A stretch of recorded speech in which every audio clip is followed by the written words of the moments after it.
오늘 여러분들이 읽었던 이 본문은 벌써 3주째 같은 본문입니다. 그래서 여러분들이 왜 이 같은 본문으로 계속 이런 설교를 하나 이렇게 좀 의아해 하시는 분들이 있을지 모르겠습니다. 하나 둘 셋, 하나 둘 셋. 예.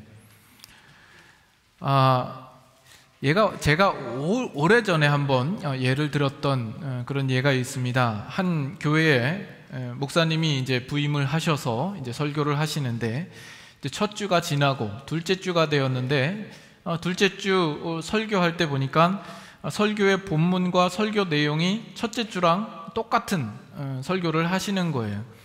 그래서 성도들이 처음엔 좀 의아해 하다가 목사님이 설교를 많이 하시다 보니까 잠시 착각이 있었나 보다, 실수를 하셨겠지 라고 생각하고 넘어간 거예요. 근데 셋째 주가 됐는데 셋째 주에도 똑같은 본문과 똑같은 내용의 설교를 하는 겁니다. 성도들이 이제 웅성웅성거리고 이제 설교를 마치고 난 다음에 목사님한테 이야기를 하는 거죠. 목사님, 지금 3주째 계속 똑같은 설교를 하시는 것 알고 계십니까? 그래서 네, 알고 있습니다.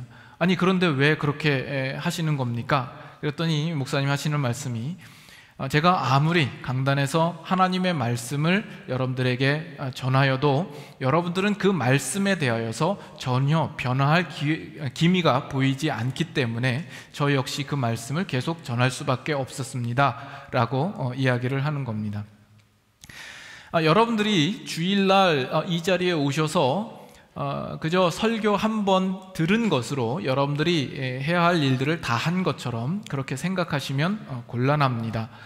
그 말씀을 통하여서 여러분들이 고민하셔야 되고 생각하셔야 되고 자신을 돌아보셔야 되고, 그 말씀을 볼 때 내 삶에 수정해야 될 부분, 변화되어야 할 부분들이 있는가 보시고 여러분들의 삶에서 실제적으로 적용하며 여러분들의 삶이 변화되도록 힘써야 할 것입니다. 우리가 좋은 책을 만나면 그 책을 우리가 한 번만 읽고 버리는 것이 아니라 또 두 번도 읽고 세 번도 읽게 됩니다. 영화를 좋아하시는 분은 정말 괜찮은 영화를 만나면 그 영화를 한 번만 보고 그치는 것이 아니라 두 번도 보고 세 번도 보는 거죠.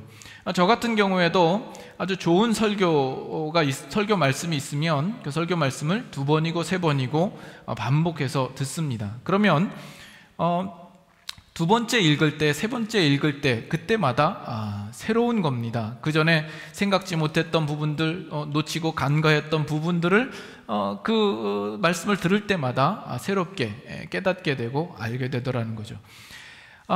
제가 여러분들께 드리는 저의 설교가 들을 만한 가치가 있다라고 제가 스스로 말하기는 뭐하지만, 한 가지 분명하게 말씀드리는 것은, 제가 이렇게 한 번 말하고 지나가는 듯한 말씀으로 지나가는 듯한 말로 여러분들에게 전하지만, 그 말 중에는 정말 심혈을 기울여서 조심스럽게 단어를 선정하여서 여러분들에게 강조하는 마음으로 드리는 내용도 있다라는 겁니다. 그렇기 때문에 여러분들이 설교의 내용들을 좀 귀담아 들을 필요가 있습니다.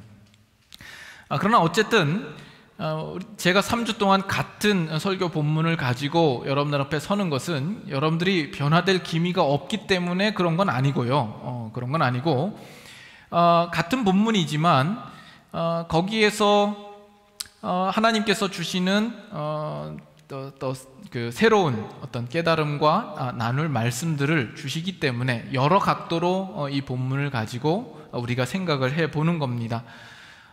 그래도 감사한 것은 같은 본문이지만 같은 설교가 아니라 다른 포인트를 가지고 항상 설교를 하고 있지 않습니까? 그래서 오늘 말씀도 제가 저 자신도 찔림이 되고 은혜가 되기 때문에 여러분들에게도 그 말씀을 함께 나누고 싶은 그 소망 가운데 이 말씀을 가지고 여러분들과 나누기를 원합니다. 저도 어떤 설교 말씀을 듣거나 어떤 책을 통하여서 통찰을 얻으면 정말 그 말씀을 여러분들과 나누고 싶은 어떤 그런 열망이 생기고, 어느 때 정말 좋은 때에 기다렸다가 아껴뒀다가 그럴 때 이렇게 나눠야지라는 그런 생각을 하곤 합니다. 근데 그런 생각을 하고 있다가 보면 시간이 지나면 잊어버리게 되고 소실되어 버리는 그런 경우가 있습니다. 여러분들도 일상생활 속에서 그런 경우 있지 않아요? 좋은 것이 하나 이제 들어오면 그것을 아껴서 나중에 기념할 때 써야지 했다가 나중에는 철 지나서 못 쓰고 유행 지나서 못 쓰고 그런 경우가 혹시 있지 않습니까? 이런 버릇이 사실은 고쳐지지 않습니다. 여러분들은 어떠세요? 여러분들이 뭔가 생기면 그 즉시로 다 쓰는 사람입니까? 아니면은 좀 더 두고 뒀다가 좀 필요할 때 쓰는 그런 성격을 가지셨습니까? 저 같은 경우에는 이렇게 조금 더 이렇게 기묘하게 쓸 수 있도록 조금 남겨두는 그런 입장입니다만은, 여러분들과 말씀을 나누는 부분에 있어서만큼은 주어졌을 때 하나님께서 깨닫게 하셨을 때 아끼지 말고 그때 보따리 풀듯이 마음껏 풀어서 여러분들과 나눠야 되겠다라는 그런 마음의 다짐을 항상 갖고 있습니다. 왜냐하면 인간의 삶이 어떻게 될지 모르잖아요. 제가 여러분들과 언제까지 나눌지 모르고 또 어떻게 될지 모르는 상황 가운데서 기회를 주시는 대로 하나님의 말씀을 더 열심히 나눠야 되지 않겠습니까?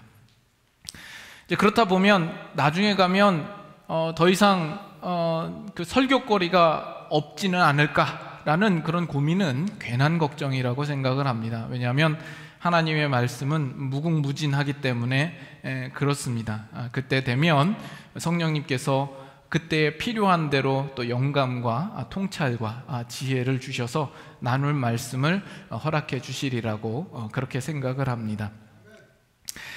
그래서 오늘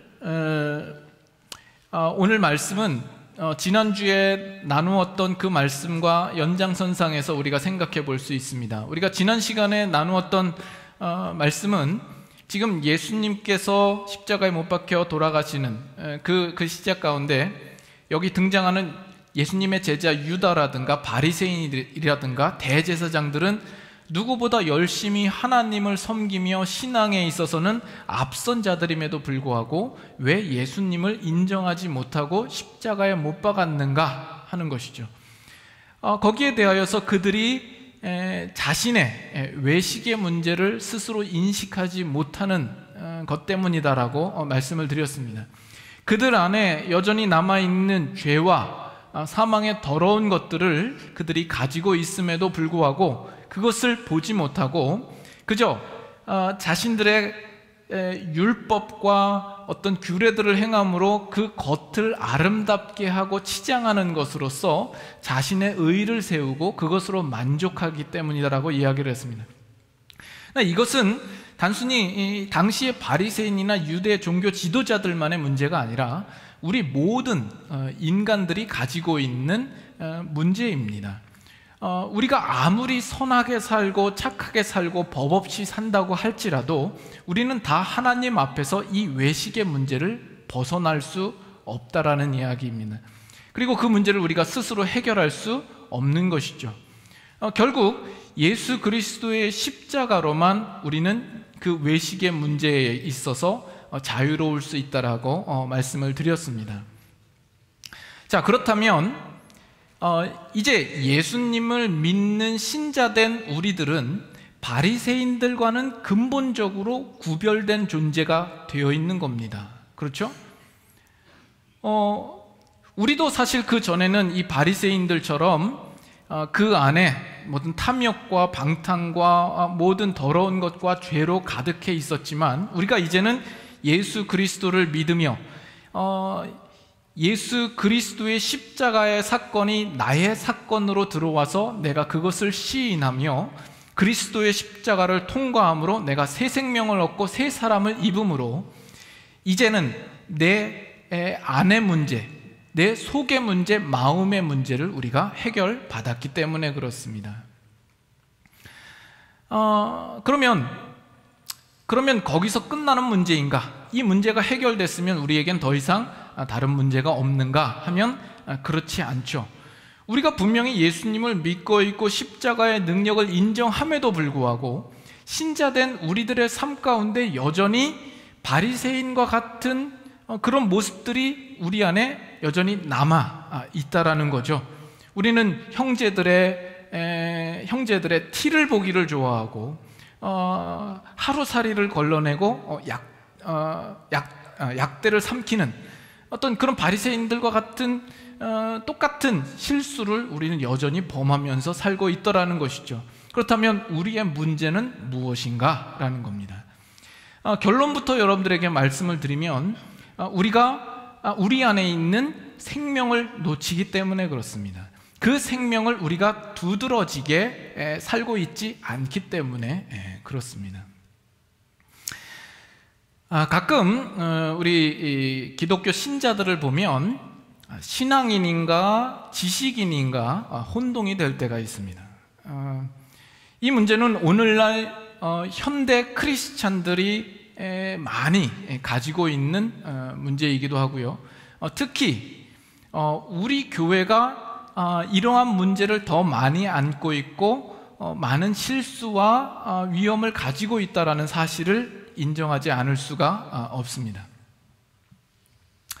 우리 교회 분위기는 어떻습니까? 우리 교회 분위기가 뭐 기도할 때도 주여 삼창하시고 기도하십시다. 그래서 주여 삼창하고 뭐 통성으로 기도하면 막 저마다 뜨겁게 막 소리를 내서 기도하는 그런 분위기도 아니고요. 찬양할 때에도 우리가 열광적으로 박수치면서 찬양하지 않죠. 은혜가 풍성한 하나님 막 이러면서 우리 주의 성령이 뭐 이렇게 우리는 찬양하지 않죠. 또 예배 시간에도 잠잠하고 아멘 부대가 있어서 말할 때마다 아멘으로 하시는 분이 사실 손에 꼽을 정도로 몇 분 안 계시고 우리 교회 분위기는 다분히 좀 지성적입니다. 그래서 저도 이런 실수를 하고 우리 교회 성도들도 사실 이런 실수를 많이 하고 있지 않은가라는 생각을 하게 됩니다. 그 나타나는 특징이 뭐냐면 우리는 어떤 신앙의 깊이 있는 자리로 몰입하는 것에 대하여서 알게 모르게 거부감을 가지고 있다는 거예요. 우리가 적극적으로 주를 부르지 못하고요, 우리가 적극적으로 주를 찾지 못하고 있습니다. 그래서 신앙인인지 지식인인지 아주 모호한 상태에 있으면서 그저 신앙을 유지하는 그런 모습을 하고 있을 때가 많아요.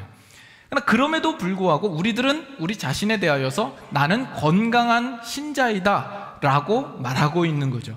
그렇게 말할 수 있는 근거는 뭐냐 하면 우리는 신앙을 다른 사람과 비교할 때 항상 어느 쪽에 좀 편중되어 있는 또는 광신적인 모습을 하고 있는 신자와 나를 비교를 합니다. 그래서 나는 저렇게 광신적으로 예수님을 믿지 않아, 나는 저렇게 몰상식한 신앙생활을 하지 않아 라는 것으로 자신의 신앙을 정당화시키고 있는 것이죠.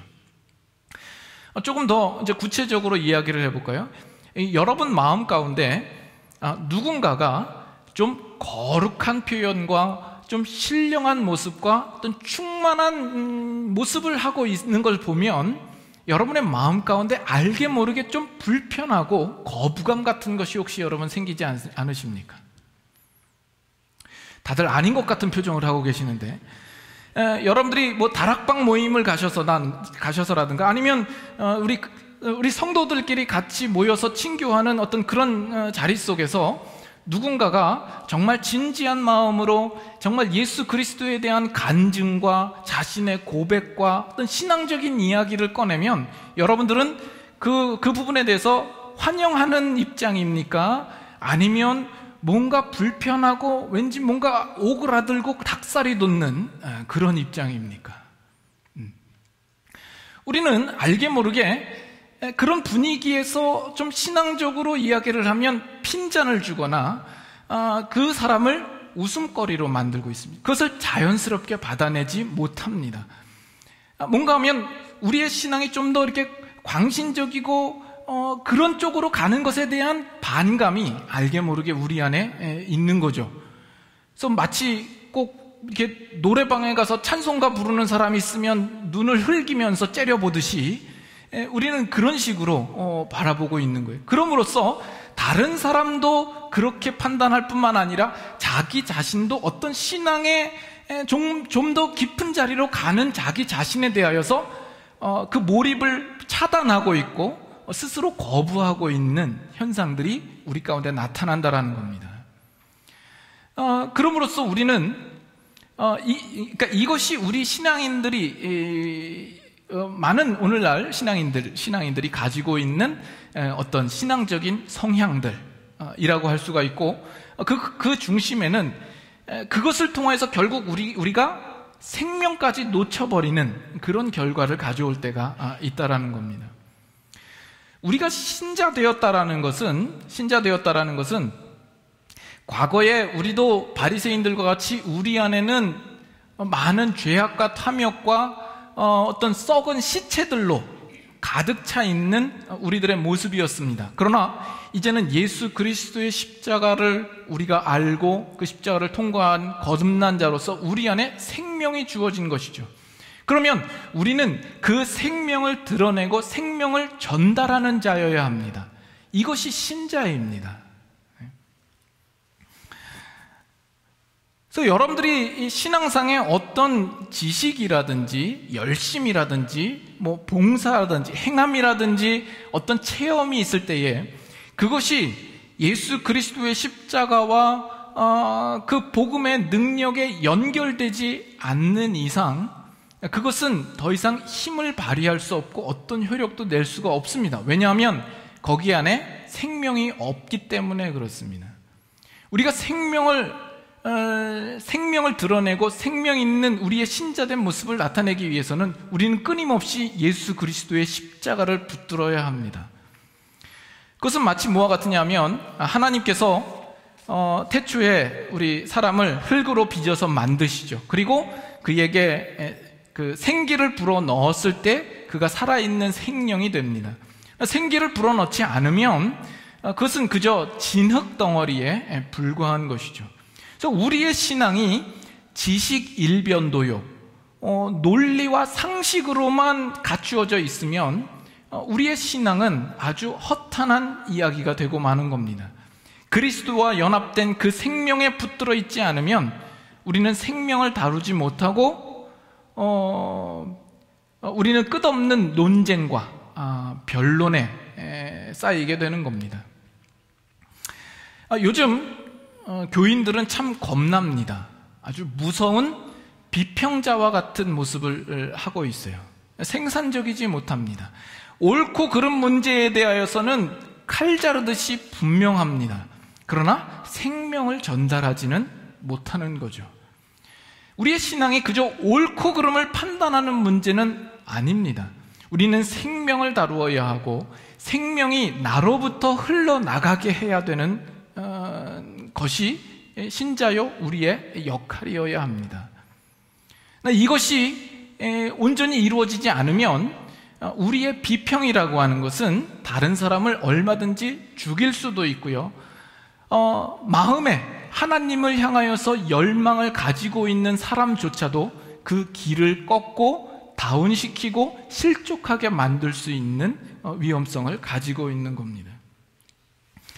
그렇기 때문에 우리는 더욱 우리의 신앙에 있어서 더욱 기도해야 할 것이고 성령의 도우심을 구해야 합니다. 그것이 단지 우리가 신앙인으로서 해야 되는 어떤 의무요 책임이기 때문에 하는 것이 아니라 우리는 그 일들을 통하여서 나를 자꾸 그리스도에게로 끌고 가서 그리스도의 생명에 접붙여서 그로부터 생명을 공급받는 유일한 길이요 방법이기 때문에 그렇습니다. 그래서 우리를 자꾸 예수 그리스도의 포도나무에 접붙여서 그로부터 생명과 영양분을 공급받아야 되는 존재입니다.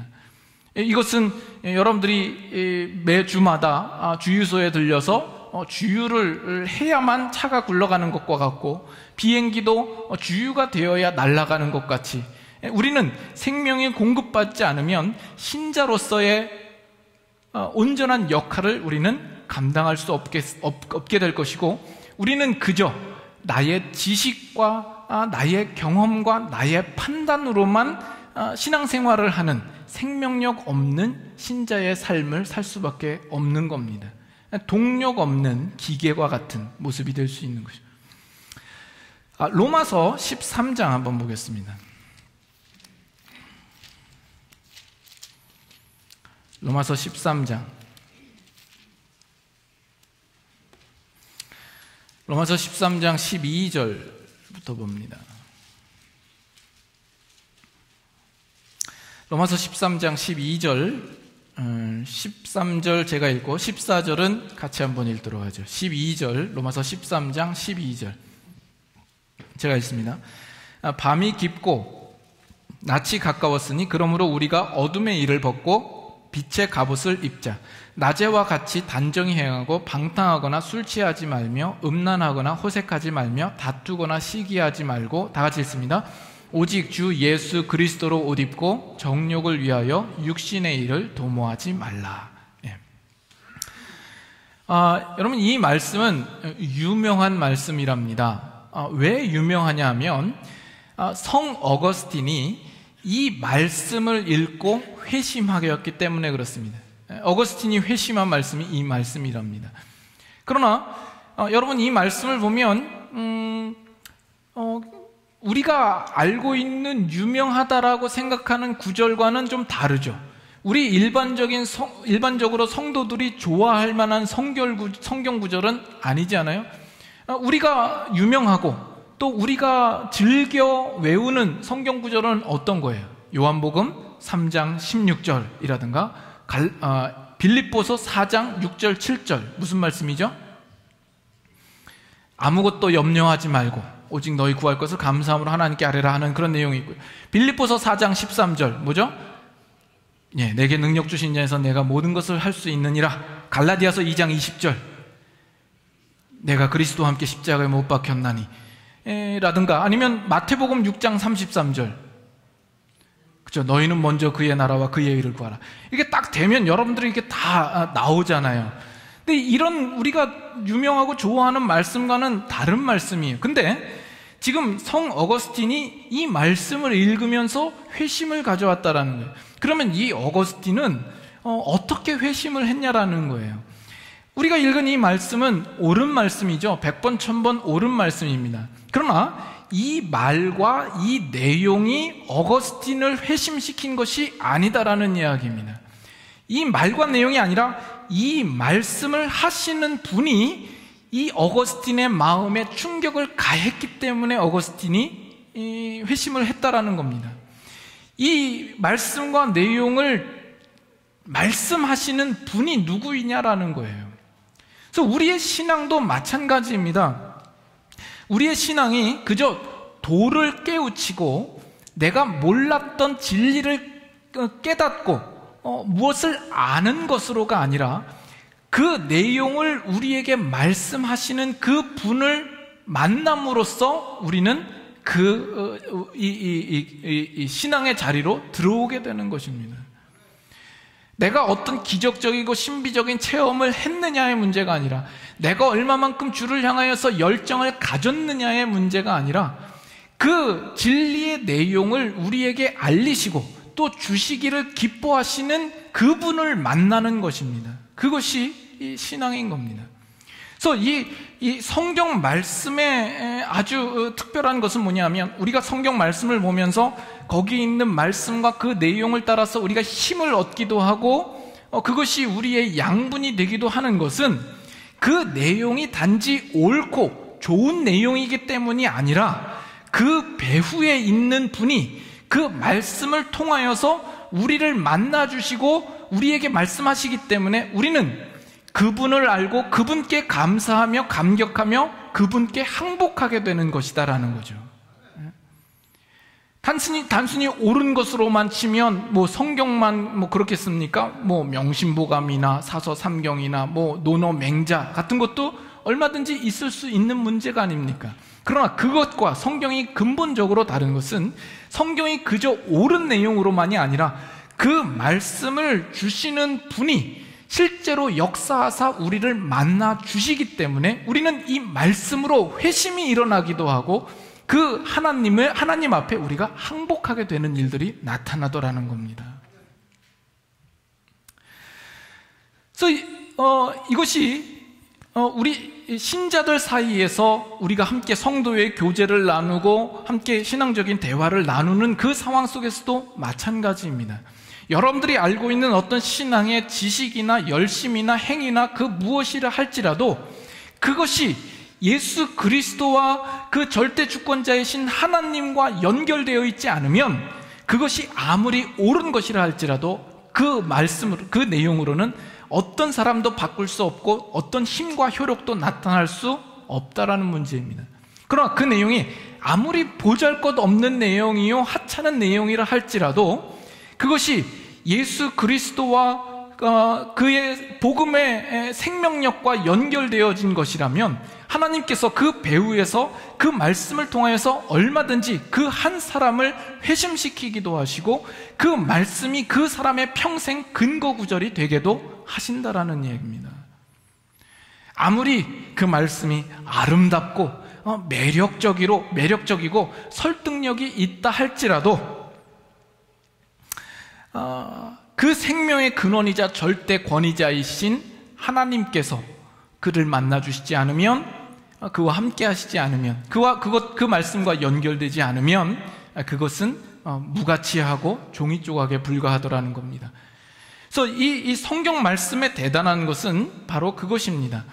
이 성경 말씀을 우리가 봅니다만 이 성경 말씀을 볼 때에 그 배후에 계신 하나님께서 우리를 만나주시고 그 말씀을 통하여서 우리를 터치하시면 이 말씀의 가장 구석에 있는 그 글자 하나조차로, 그 하나라도 어떤 토시 하나라도 또는 이 성경의 페이지와 겉표지 가지고도 우리를 회심시키는 역사가 일어나더라는 겁니다. 1866년에 제너럴 셔먼호가 이제 대동강변에 들어옵니다. 무역 상선이고 토마스 선교사가 이 무역 상선의 통역자로 그 배에 승선하고 있었고 조선의 복음을 전하기 위하여서 그 배에 함께 올랐던 겁니다. 그러나 평양 감사가 이 배가 평양에 도달하기를 허락지 않는 겁니다. 이 배가 그 앞바다에서 좌초를 한 거예요. 이 평양 감사가 그 배에 불을 지릅니다. 그래서 그 불타는 배에서 사람마다 자기 목숨을 자기 목숨을 건져내기 위해서, 자기 목숨을 위해서 그 바다에 자기를 내던지는 거죠.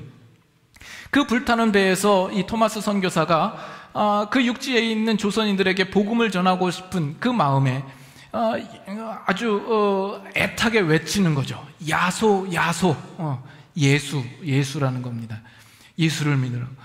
거기에서 그치지 않고 이 토마스 선교사가 이 우리 조선 사람들에게 그 성경을 전해주고 싶어서 성경책을 품에 하나로 안고 물속에 뛰어들어서 육지로 달려오면서 그 성경책을 육지로 던지는 겁니다. 그 가운데 박충권이라고 하는 사람이 이 토마스 선교사를 죽이게 됩니다. 후에 이 박충권이라는 사람은 이 토마스가 던진 그 성경을 통하여서 회심하고 교회의 장로가 됩니다. 우리가 여기서 한 사람 더 주목해서 볼 것은 최치량이라는 사람입니다. 그 당시에는 소년이었습니다. 12살인데 그 대동강변에 불타는 그 배를 구경하기 위하여서 나온 거예요. 근데 이 토마스 선교사가 던진 그 성경 중에 3권을 그가 가지게 된 겁니다. 그가 보관하고 있다가 두려워서 그 성경을 박영식이라고 하는 사람에게 전해줍니다.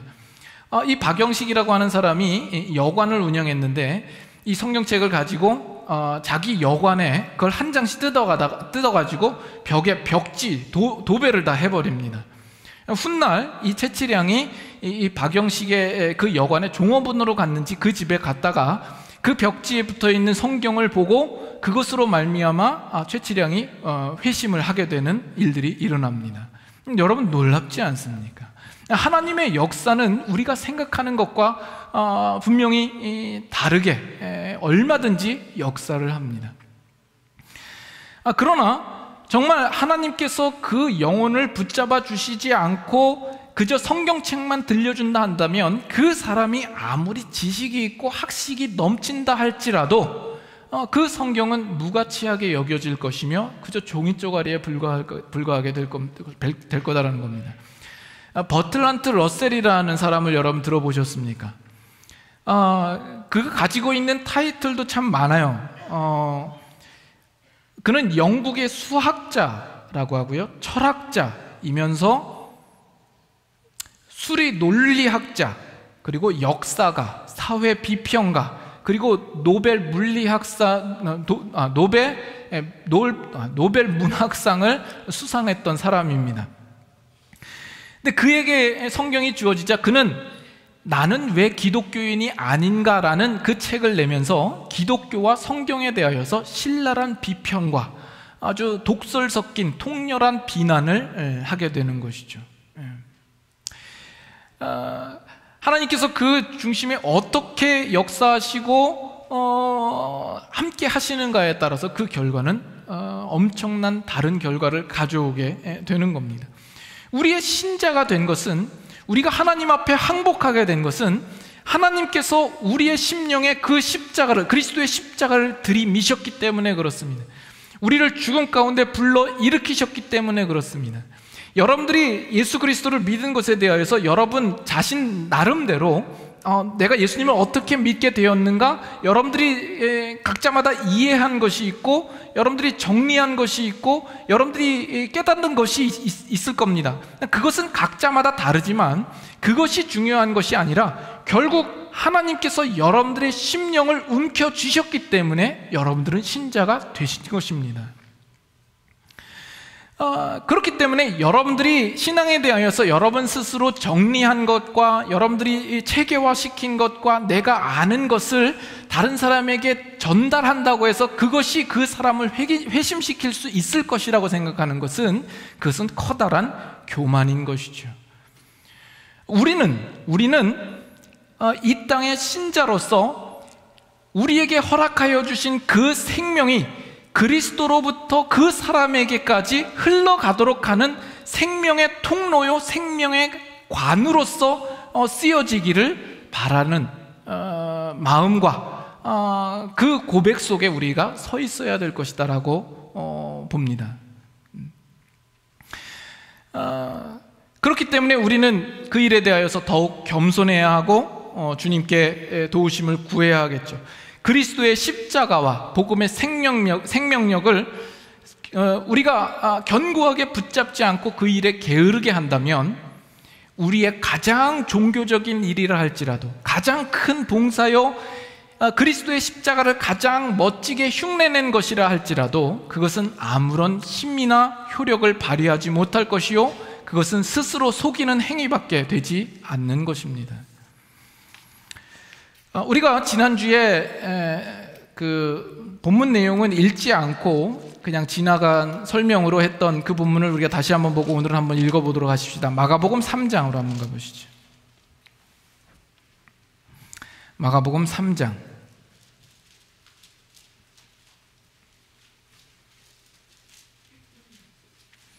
마가복음 3장 1절부터 6절.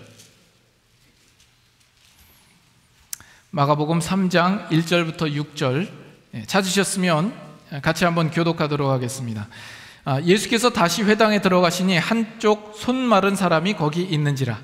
사람들이 예수를 고발하려 하여 안식일에 그 사람을 고치시는가 주시하고 있거늘 예수께서 손 마른 사람에게 이르시되 한가운데에 일어서라 하시고 그들에게 이르시되 안식일에 선을 행하는 것과 악을 행하는 것, 생명을 구하는 것과 죽이는 것 어느 것이 옳으냐 하시니 그들이 잠잠하거늘 그들의 마음이 완악함을 탄식하사 노하심으로 그들을 둘러보시고 그 사람에게 이르시되 내 손을 내밀라 하시니 내밀매 그 손이 회복되었더라.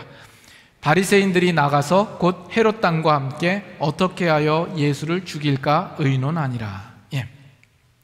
어떤 내용인지 여러분 아시죠? 또 지난주에 말씀도 기억하십니까? 예수님께서 회당에 들어가셨을 때 손 마른 자가 있었습니다. 그 안식일에 예수님께서 그 손 마른 자를 고치시는 내용이 나옵니다. 여기 바리새인들이 그것을 보고 바리새인들이 가지고 있는 신앙적인 분명한 지식이 하나 있었어요. 그 분명한 지식이라는 것은 안식일을 거룩히 지키라고 하는 것이죠. 이것은 하나님의 명령이요, 그것을 지키지 않으면 죽음에 해당된다라고 그들은 분명히 알고 있습니다. 그러나 그가 유일하게 알고 있는 것은 그것이요, 그러나 하나님께서 그 규례와 그 율법을 왜 주셨는가, 어떠한 마음으로 어떠한 뜻을 품고 주셨는가에 대하여서는 모르고 있는 것이죠. 그것을 우리 인간을 향하여서 그 생명을 우리에게 주시고 죽은 자 가운데에서 우리를 살려내시기를 바라시는 하나님의 뜻은 전혀 보지 못하고 있는 거죠. 단지 율법과 규례라는 하나의 신앙적인 지식만을 자기의 것으로 삼고 그것으로만 재는 것이지 하나님이 그것을 통하여서 뭘 하시려고 하는가는 모르는 겁니다. 그러자 그들은 안식일날 손 마른 자를 고친 예수님에 대하여서 어떻게 한다고요? 마지막 6절에 보면 바리새인들이 나가서 곧 헤롯 왕과 함께 어떻게 하여 예수를 죽일까 의논하니라. 결국 자기가 알고 있는 신앙의 지식으로 다른 사람을 죽이는 대로밖에 사용하지 못하고 있다는 점입니다. 그러나 하나님께서 하시려고 하는 것은 뭐예요? 죄밖에 모르고 하나님을 배반할 줄밖에 모르고 사망 가운데 놓여 있으며 영적인 불칠병에 놓여 있는 우리들을 구원하시며 우리에게 생명을 주시려고 하시는 하나님의 놀라우신 뜻이 있었다라는 이야기입니다.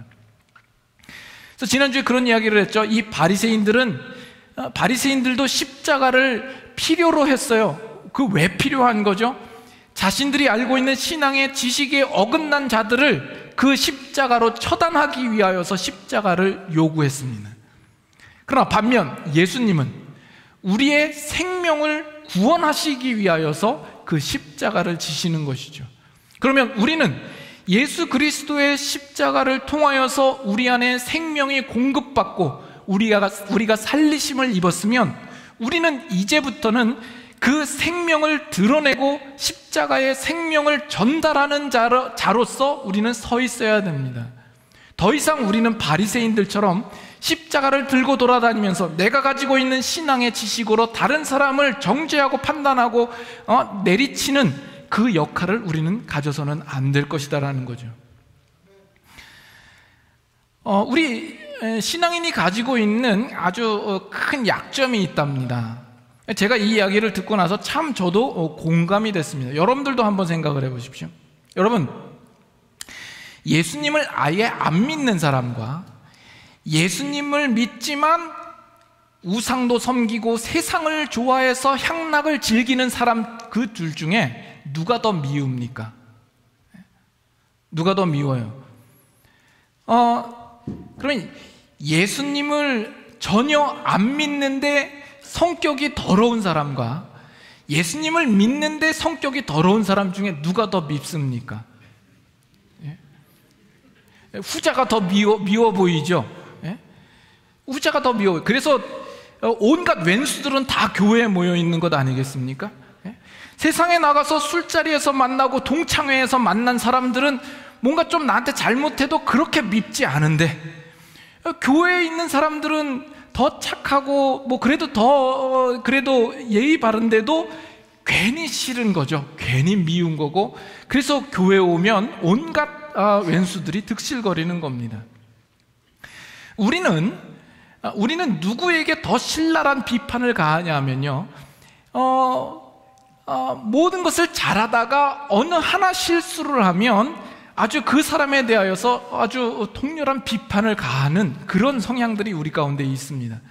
그래서 10가지를 잘하고 하나를 못하면 그 사람을 완전히 죽여야 될 사람으로 만들고요, 하나 잘하고 하나 못한 사람은 그것보다는 좀 덜 비판을 하고, 아예 모든 것을 잘 못하다가 어쩌다가 한 번 잘한 사람은 우리는 굉장히 칭찬을 합니다. 이게 왜 그럴까요? 여러분, 왜 이런 현상이 나타난다고 생각을 하십니까? 우리가 가지고 있는 신앙의 지식을 가지고 나는 다른 사람이 보지 못하는 그 흠을 볼 수 있을 만큼 내 눈은 날카롭고 예리하다라는 것을 증명하고 싶어 하기 때문에 그렇습니다. 뭔가 이렇게 좀 다 좀 잘하고 이렇게 괜찮은 사람이 있으면 꼭 이제 다른 사람한테 가서, 야, 넌 저 사람이 잘난 줄 알지? 너 여기는 못 봤지? 여기 보면 이런 약점이 있다? 너 귀 밑에를 봐라, 거기는 안 닦았다? 요런 거를 볼 줄 아는 시각이 있다라는 것을 자랑하고 싶고 그것을 증명하고 싶은 것이죠. 그래서 우리는 신앙생활할 때 내가 가지고 있는 신앙의 지식으로 결코 다른 사람을 살려내는 데는 쓰지 못하고 다른 사람을 흠잡는 대로만 쓰고 있다라는 점이죠. 이것이 신자들이 가지고 있는 가장 큰 약점이다라는 겁니다.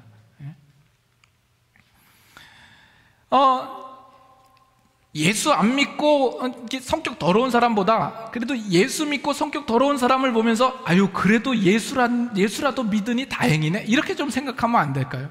사실 그것이 하나님이 우리를 보시는 마음이 아닐까요? 그 사람에 대해서 더 우리가 기대를 가지고 소망을 가지고 바라보아야 하지 않겠습니까? 우리가 가지고 있는 신앙의 지식이 생명을 낳지 못하고 더 나은 생명을 길러내지 못하고 있다라면 그것은 예수 그리스도께서 십자가를 지시고 우리에게 허락하여 주신 그 복음을 우리가 온전히 이해하지 못하고 있다는 것이요, 그것을 어떻게 사용할지 우리는 아직 깨닫지 못하고 있는 겁니다. 그렇기 때문에 우리는 눈을 번뜩이고 돌아다니면서 다른 사람을 죽이네 마네 이러고 있는 겁니다.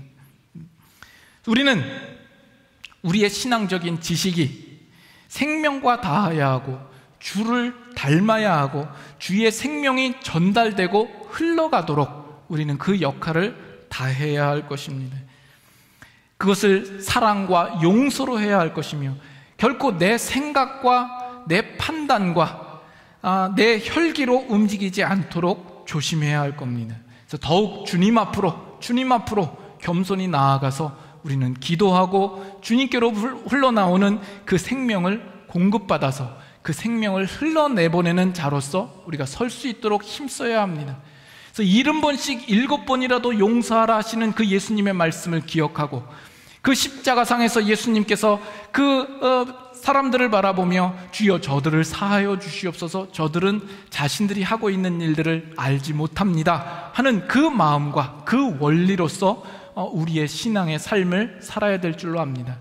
이렇게 하지 않으면 우리는 생명이 나기 전부터 완전히 묵사발을 내게 됩니다. 계란이 병아리로 부화되기 전에 다 깨버리고요, 싹이 나서 줄기가 나서 꽃이 나기 전에 그 땅을 뒤엎는 그런 결과를 가지게 되어 우리는 심판자로서만 서 있게 될 수밖에 없는 것입니다. 우리의 신앙과 우리에게 허락하여 주신 그 생명을 돌아보고 우리가 특별히 이 교회 안에서 성도들과의 모든 만남 속에서, 아니 여러분들이 세상에 나가서 어느 자리 어떤 환경에 있든지 여러분들 안에 이미 허락하여 주신 그 생명이 여러분들로 하여금 흘러 넘쳐서 그들에게도 생명이 전달되고 그들로 하여금 예수 그리스도께로 더욱 가까이 나아오게 하는 그 모습으로 여러분들의 모든 신앙의 지식과 열심을 아름답게 사용하실 수 있는 여러분들이 되실 수 있기를 바랍니다. 찬양하겠습니다.